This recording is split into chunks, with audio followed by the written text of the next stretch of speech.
소설을 아십니까? 워낙 유명한 소설이기도 하고 또 영화로도 이 이야기가 개봉된 적이 있어서 간략하게 줄거리를 정리하자면 이렇습니다. 작중 화자는 닉이라는 사람인데요. 이 닉이 대학 졸업 후에 증권맨이 되기 위하여 미국 동부 뉴욕으로 오게 됩니다. 신흥 부촌으로 떠오르는 그 웨스트 에그의 월세를 살게 되는데 그 집 옆에 그 소문의 남자인 개츠비가 살고 있었죠. 한편 강 건너편에는 전통 부촌인 이스트 에그라는 곳에는 거기에는 이제 닉의 사촌인 데이지와 그녀의 남편인 톰이 살고 있었습니다.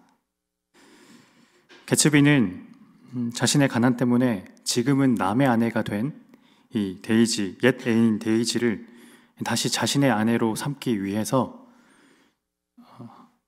각종 불법을 통해 그는 이제 거부가 되고 또 데이지가 사는 곳 바로 건너편에 큰 대저택을 마련한 다음 주말마다 호화 파티를 엽니다.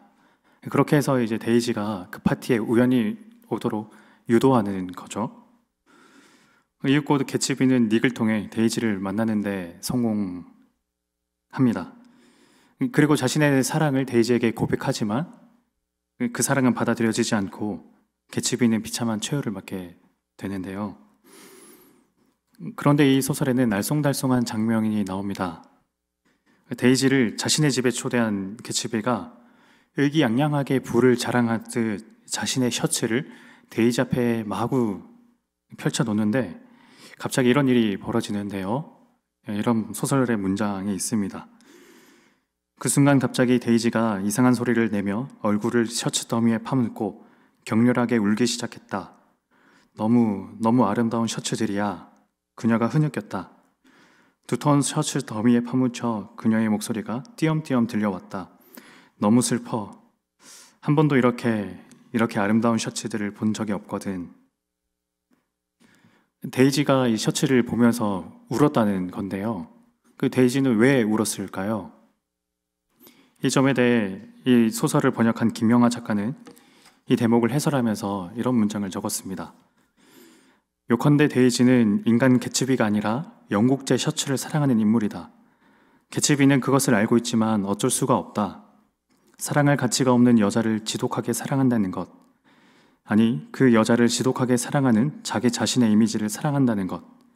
그것이 바로 개츠비의 특별한 점이다. 쉽게 말하면 이렇습니다. 데이지는 개츠비가 아니라 개츠비가 갖고 있는 영국제 셔츠를 사랑하는 여자인 거죠.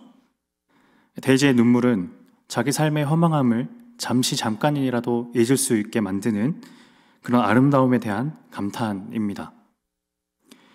개츠비는 데이지를 얻기 위해 허영을 쫓으면서 부를 축적했지만 데이지는 개츠비보다 허영과 부를 사랑하는 사람입니다. 그런 범속한 존재, 사랑받을 자격이 없는 그런 가치가 없는 존재를 개츠비가 일평생 사랑했다는 점이 역설적으로 개츠비의 위대한 점이라는 거죠. 저는 오늘 본문을 읽으면서 이 위대한 개츠비가 떠오른 여러 이유가 있는데 그 중에 하나가 그 파티에 참여한 이런 얼굴들을 생각하면서였습니다. 매주마다 개츠비가 파티를 열었다고 하는데 그 영화에서는 그 장면을 시각화해 놓은 장면을 보면 참 재밌게 보이거든요. 수많은 사람들이 빽빽이 모여있고 또 저마다 들뜬 표정을 짓고 있는데 바로 그 표정이 오늘 예수님을 만나기 위해 온 헬라인들이 지었을 표정인 것 같습니다. 그들은 왜 예수님을 만나고 싶어 했을까요? 그들의 정체는 무엇일까? 오늘 말씀은 예수님께서 당신을 뵙고 싶어 하는 그 사람들에게 하시는 예수님의 대답입니다. 20절에 보면 이렇게 나옵니다. 명절에 예배하러 올라온 사람 중에 헬라인 몇몇이 있는데 연구한 주석에 따르면 헬라인이 유대교로 개종한 이방인으로 이렇게 보인다고 하네요. 그리고 빌립에게 이렇게 요청합니다. 그 이방인들이 선생님, 우리가 예수님을 뵙고 싶습니다. 빌립은 그 요청을 듣고 근처에 있던 안드레에게 가서 그 요청을 전하죠.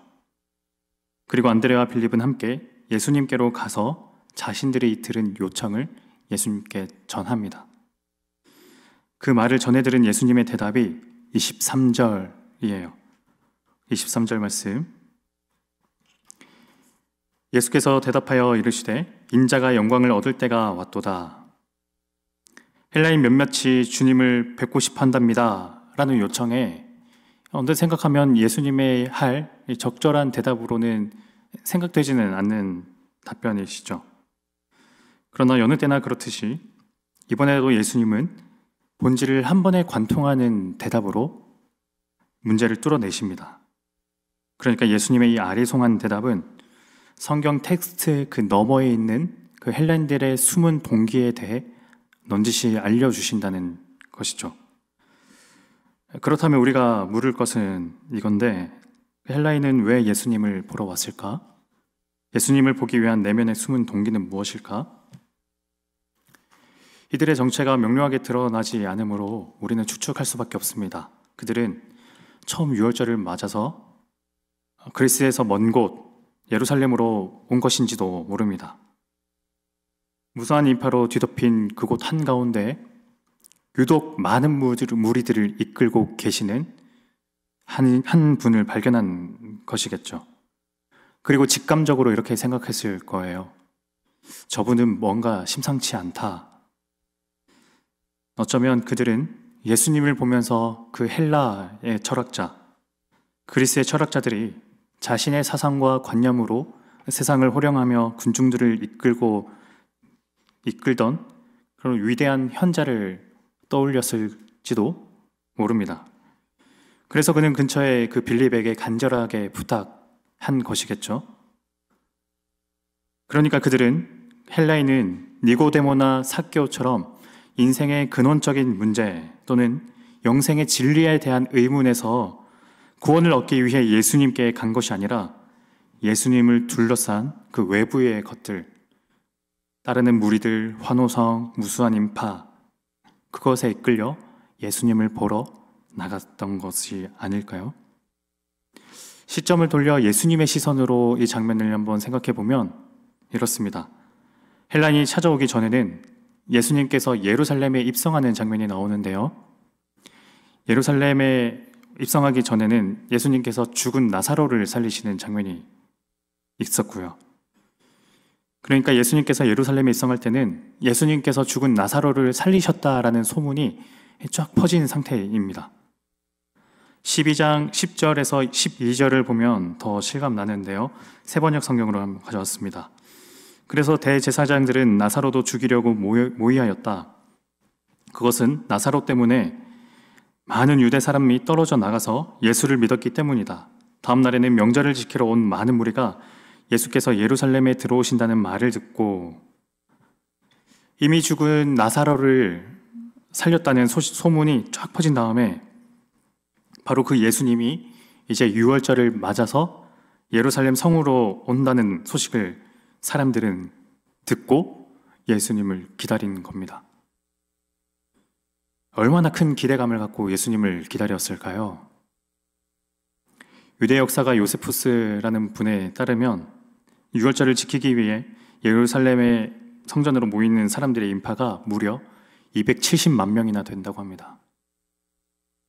그 어마어마한 인파의 대다수가 예수님을 보기 위해 몰려들어서 종려나무 가지를 흔들며 환호성을 지르는 거죠. 상상이 되십니까? 그러나 그 환호성은 예수님 자체에 있다기보다 자신의 민족, 이 유대 민족의 재건, 부흥에 더 초점이 맞춰져 있었습니다. 예수님은 바로 그 목적을 실현시킬 군사적 지도자로 생각했던 거죠. 그런데 그들의 그런 요구 앞에 예수님께서 나타나신 모습이 저는 참 의미심장하다 생각되는데, 예수님은 뭘 타고 나타나셨나요? 나귀를 타고 예루살렘에 입성하셨죠.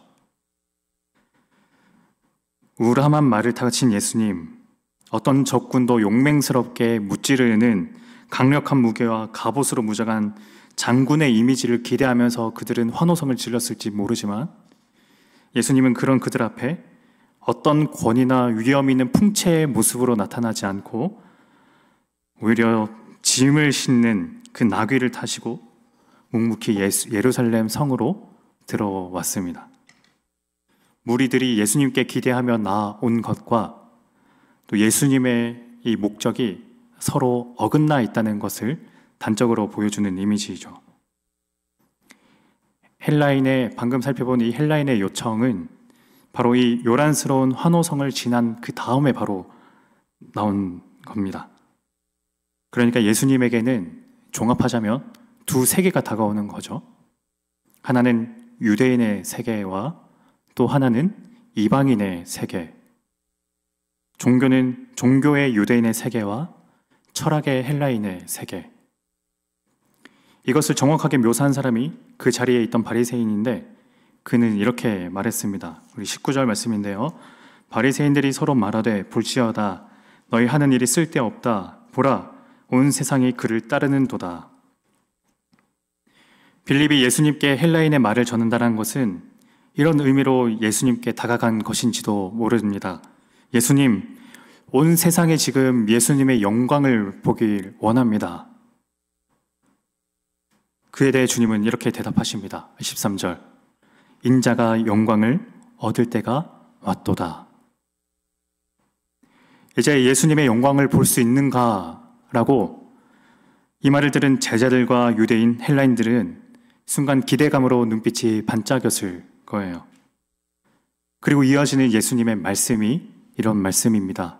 24절 내가 진실로 진실로 너희에게 이르노니 한 알의 밀이 땅에 떨어져 죽지 아니하면 한 알 그대로 있고 죽으면 많은 열매를 맺느니라. 자기의 생명을 사랑하는 자는 이를 버릴 것이요 이 세상에서 자기의 생명을 미워하는 자는 영생하도록 보존하리라. 사람이 나를 섬기려면 나를 따르라. 나 있는 곳에 나를 섬기는 자도 거기 있으리니 사람이 나를 섬기면 내 아버지께서 그를 귀히 여기시리라. 이 무슨 말씀인가요? 너희들은 나에게서 영광을 보려고 왔느냐? 그런데 내가 보여주려는 영광은 너희가 기대하는 영광과 같지 않아.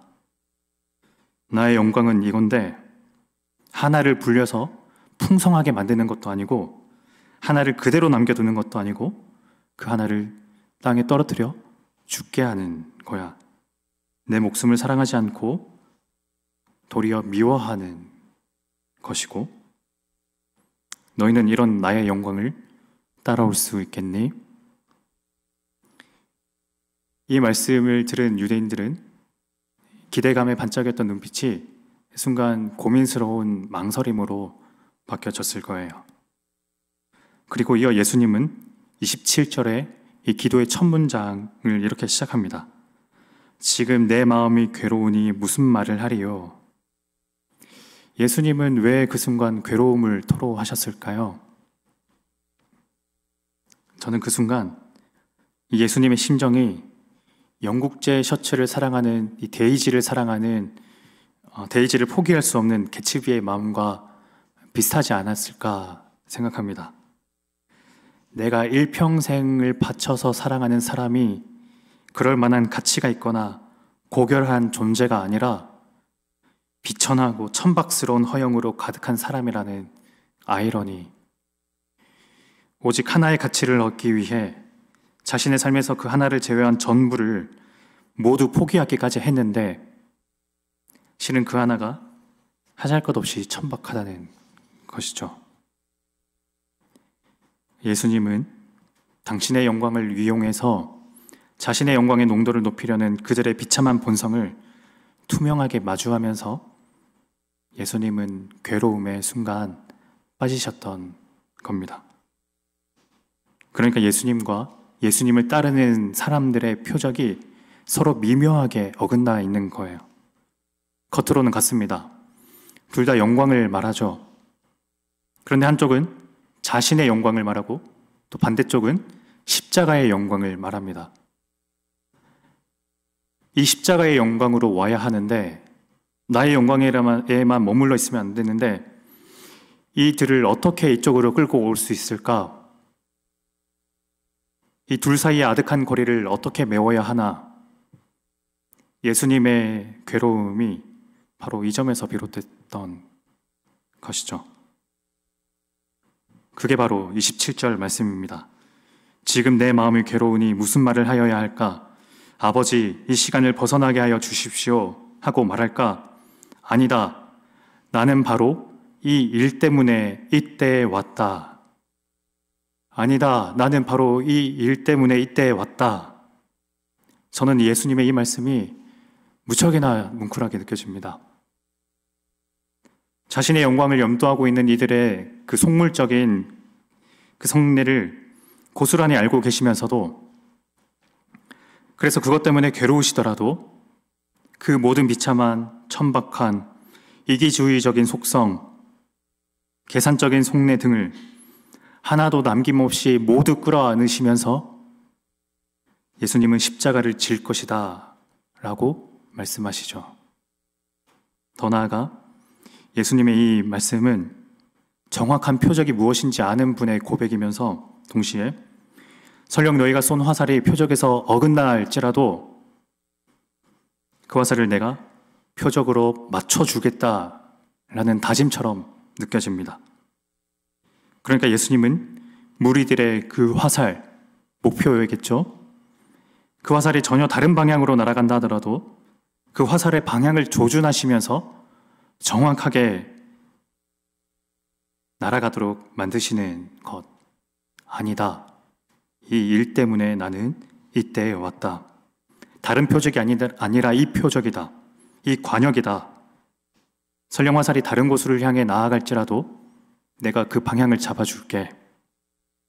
예수님은 이렇게 고요하게 그러나 단호하게 말씀하십니다. 표적, 관역 이야기가 나왔으니 죄의 이야기를 좀 해야 될 텐데요. 성경에서 죄는 헬라어로 하마르티아, 관역에서 빗나가다라는 뜻입니다. 그런데 이 단어는 사실 이 아리스토텔레스가 시학이라는 책에서 먼저 사용한 단어인데요. 시학이란 책은 문학의 형식, 특히 이제 비극에 관해 아리스토텔레스가 좀 정리한 책입니다. 그 책에 따르면 하마르티아에 대해서 이 비극의 주인공을 이렇게 두고 이렇게 말하는 장면이 나오는데, 그 하마르티아는 덕과 정의에서 월등하지는 않으나, 그러니까 악덕과 비행 때문이 아니라 어떤 과실 때문에 불행에 빠진 인물. 여기서 이 과실이 바로 하마르티아, 우리말로 하자면 비극적 결함, 실수라는 겁니다. 그러니까 자기 자신이 갖고 있는 존재의 결함, 결여 때문에 스스로 위기를 초래하거나 비극을 자초하는 것이 바로 하마르티아라는 거죠. 성경의 죄에는 이런 개념이 묻어 있는데요. 그러니까 예수님께서는 속물적이고 천박한 무리들의 욕망을 증오하거나 미워하지 않으시고 도리어 측은하게 여기시면서, 그렇게 할 수 있는 이유는 바로 그것이 그들의 존재의 결함이기 때문에, 어떤 악의에서 비롯된 것이 아니라 그저 인간이기 때문에 관역을 정확하게 조준하면서 화살을 쏘아도 매번 관역에서 빗나가는, 애초부터 0점 조준에 실패할 수밖에 없는 인간 본성의 비참함 때문에, 그래서 예수님은 우리의 화살을 정확한 방향으로 조정하시는 겁니다. 저는 오늘 설교 제목을 여기서 가져왔는데요. 김영하 작가가 이 위대한 개츠비를 해설하면서 이런 제목을 붙였습니다. 표적을 빗나간 화살이 끝내 명중한 자리들. 개츠비는 데이지라는 목표를, 또 데이지는 개츠비가 아니라 허영이나 낭만적인 사랑을 지향했습니다. 그러니까 저마다 표적을 향해 쏜 화살이 전부 엉뚱한 곳으로 날아가 꽂힌 거죠. 하지만 그것들이 그 대상에 빗맞거나 하지 않고 정확하게 어긋났지만 꽂힌 겁니다. 이 이야기가 왜 그토록 오늘날까지 많은 사람들의 마음을 움직이냐면 이런 안타까운 비극의 형식을 고스란히 간직하는 작품이기 때문이죠.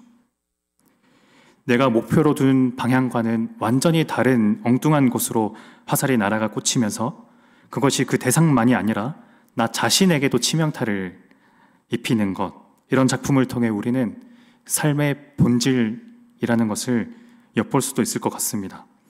세상에는 내 의도와 무관하게 일어나는 일, 내가 통제할 수 없는 일이 분명히 있구나. 내가 성취하길 원하는 것과 현재 나의 한계, 그 사이에 벌어진 거리를 끊임없이 되새기면서 문학은 이런 것들이 바로 우리의 삶입니다 라며 독백하고 있는 거죠.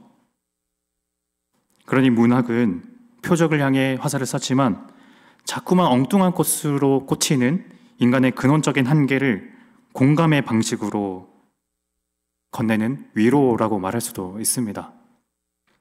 바로 이 점에서 문학의 하마르티아와 성경의 죄의 개념이 서로 공명하는데요.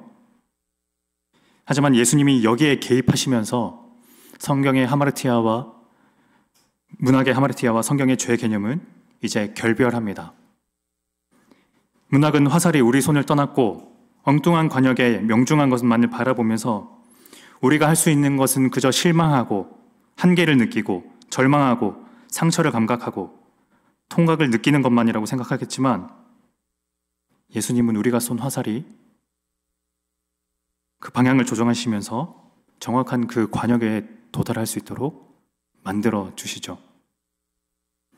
그래서 오늘 설교 제목이기도 한 표적을 빗나간 화살이 끝내 명중한 자리들이라는 의미도 문학이 이해하는 방식과 그리스도인이 이해하는 방식은 완전히 다를 거예요.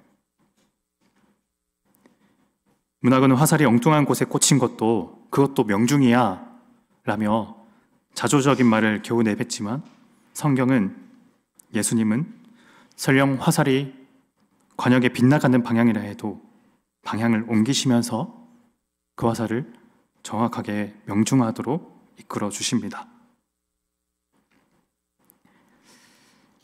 살면서 우리도 화살이 표적을 빗나갔다고 느끼는 순간들이 있을 거예요. 위대한 개츠비의 경우처럼 그것이 어마어마한 비극을 유발하지 않았더라도 순간의 잘못된 선택과 어리석은 실수로 인해 내가 의도하지 않은 결과를 나 자신이 유발했을 때, 나 자신의 성격적 결함과 결여로 인해 의도치 않게 타인에게 상처를 주고 나의 욕망과 이 결핍 사이를 끊임없이 오가면서 하나님의 표적보다는 나 자신의 욕망의 표적, 결핍의 표적만을 추구하며 살았던 순간들, 0점이 잡혀있지 않은 총으로 표적을 향해 격발하지만 번번이 관역을 빗나가는 실패와 좌절의 순간들이 저희에게는 무수합니다. 하지만 문학의 하마르티아와 성경의 죄가 다르듯이 예수님을 믿지 않는 사람들과 우리 그리스도인이 인식하는 것은 완전히 달라야 하겠죠. 우리 그리스도인은 문학은 화살이 관역이 빗나간 것을 끝이라고 생각해서 거기에서 비롯되는 그 아픈 마음들을 말하겠지만, 하지만 그리스도인은 그렇게 생각하지 않습니다. 그리스도인은 대신 믿습니다. 예수님께서 내가 쏜 화살을 꽉 붙잡고 계시다는 것을요. 나는 0점을 잡지 못하는 활로 화살을 쐈지만 예수님께서는 그 화살을 붙잡으셔서 끝내 정확한 표적에 명중시켜 주실 것을 믿습니다. 그래서 바울은 로마서 8장 26절에서 28절 말씀에서 이렇게 고백합니다. 우리 이 말씀을 다 같이 한번 읽겠습니다. 이와 같이 성령도 우리의 연약함을 도우시나니 우리는 마땅히 기도할 바를 알지 못하나 오직 성령이 말할 수 없는 탄식으로 우리를 위하여 친히 간구하시느니라. 마음을 살피시는 이가 성령의 생각을 아시나니 이는 성령이 하나님의 뜻대로 성도를 위하여 간구하심이니라. 우리가 알거니와 하나님을 사랑하는 자 곧 그의 뜻대로 부르심을 입은 자들에게는 모든 것이 합력하여 선을 이루느니라. 26절처럼 우리는 우리가 무엇을 기도해야 할지 우리는 알지 못하지만 또 무엇을 욕망해야 할지, 그러니까 우리가 겨누어야 할 표적이 무엇인지 모르지만 27절 성령께서 하나님의 뜻대로 성도를 위해 하나님께 간구합니다. 그래서 28절이 가능합니다. 모든 것이 합력하여 선을 이루느니라. 여기서 선을 이룬다라는 것은 단순히 낙관주의적인 전망이 아닙니다. 그건 나의 선이겠죠. 그게 아니라 하나님의 선입니다. 그러니 하나님의 선, 내가 원하는 표적에 명중한 것과 명중하지 않는 것은 어쩌면 우리에게 중요하지 않은 건지도 몰라요. 내 화살이 표적을 향해 빗나갔더라도, 지금 나는 그래서 넘어지고 절망하더라도 그것을 통해 하나님의 선이 이 작은 나를 통해서 이루어질 수만 있다면 그것으로 충분합니다. 그런 고백을 저희가 할 수 있어야 되지 않겠습니까? 그래서 오늘 말씀의 제목은 하나의 간증이기도 합니다. 표적을 빗나간 화살이 끝내 명중한 자리들. 하나님께서 우리의 삶의 화살이 정확한 그 하나님의 선에 명중하도록 이끄심을 또 이끌고 계심을 믿으며 나아가면 좋겠습니다.